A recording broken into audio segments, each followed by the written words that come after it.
Eu sou Tony Batiste. Eu sou Flávio Camargo. Nós juntos formamos o Coletivo Coletores, que é um coletivo de arte digital, periférico, que tem na sua criação a ideia de misturar arte, cidade e tecnologia.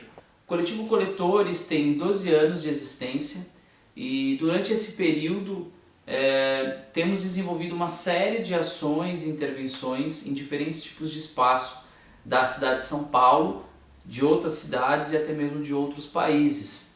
Alguns dos projetos e das linguagens que a gente tem trabalhado muito são linguagens de intervenção urbana mescladas com diferentes linguagens tecnológicas, como por exemplo o grafite, o picho, e a gente dialoga isso com o videomapping, relaciona isso com games, com animação, com filme, e de alguma maneira a gente tenta criar uma nova linguagem, uma linguagem híbrida que se conecta e acontece dentro do espaço urbano. Desde o princípio, o coletivo teve como uma ideia não ter um ateliê. Então a gente, na verdade, não tem um espaço de produção, a gente não tem um lugar onde a gente foca a nossa produção. Nosso foco de produção é a cidade.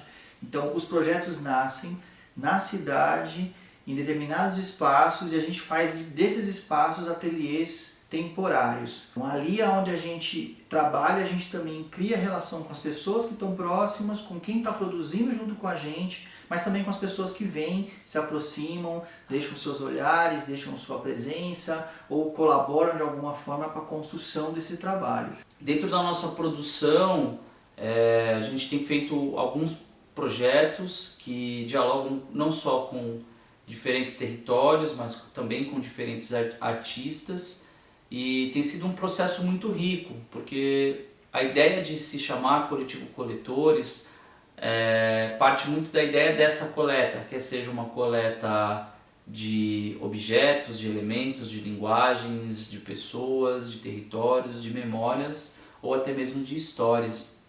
E o que temos feito durante esse período já que não temos o ateliê nosso de trabalho, dialogar com a produção e compreender a produção que acontece naquele território. Dessa forma a gente cria uma obra que ela parte muito de uma estética que é relacional, da qual ela só vai fazer sentido justamente nessa conexão com o outro, quer seja esse outro um outro artista, quer seja esse outro alguém que está passando, transitando por esse território, ou esse outro alguém que mora nesse local. Nesse sentido, muito do nosso trabalho é de desmistificar esse lugar do artista ou do ateliê do artista como um espaço sagrado, né? Ou aquele espaço que você precisa da permissão, da autorização para fazer parte, né? Ou de pensar que o artista não é aquele mágico, aquele ser que se encontra num pedestal, mas que ele pode ser uma pessoa que você cruza no seu dia a dia.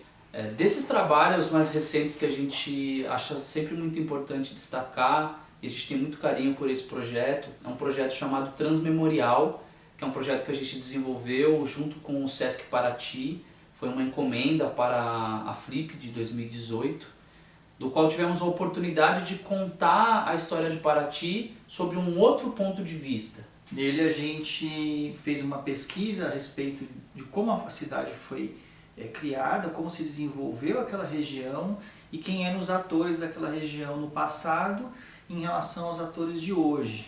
E com essa produção a gente percebeu fatos muito curiosos, como por exemplo, a região do Sesc ali é a região que era a região negra da cidade, era a região onde ficavam os mercados, onde os escravizados viviam. E coincidentemente, pós esse período de colonização, as áreas nobres da cidade, onde se tinham os casarões, as fazendas, deram espaço aos hotéis, às áreas, digamos assim, de grande consumo e de grande circulação da cidade. E o que ficou enquanto preservação foi justamente essa alma negra, e que por sua vez na contemporaneidade ela é ressignificada e transformada numa área de turismo. Agora no ano de 2020, o Coletivo Coletores, a convite da Secretaria Municipal de Cultura de São Paulo, desenvolveu um projeto para repensar e homenagear a história do Joaquim Pinto de Oliveira, mais conhecido como Tebas, que foi um homem negro escravizado e que, segundo toda a história que se tem hoje, conseguiu comprar a sua liberdade a partir do seu trabalho, que foi um trabalho de arquitetura inovador e que deu muito tom da linguagem visual arquitetônica do projeto urbano da São Paulo colonial. O Tebas renovou a forma de se construir, né, na sua época. Então ele faz essa passagem da construção de taipa para uma construção em pedra. E isso marca bastante a cidade, isso é muito emblemático do pensamento e revela como ele se apropriava dos conhecimentos de outros construtores e também de uma bagagem, né, arquitetônica para desenvolver todo o seu processo. Para esse projeto a gente nomeou ele de Tebas Rememoria, e o projeto Tebas Rememoria ele é dividido em duas partes.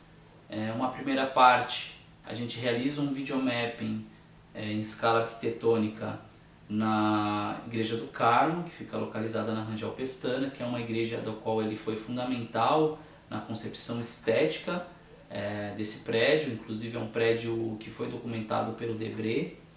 Então nesse local a gente procura trazer um processo de rememórias a partir dos desenhos arquitetônicos, de toda a produção arquitetônica de Tebas.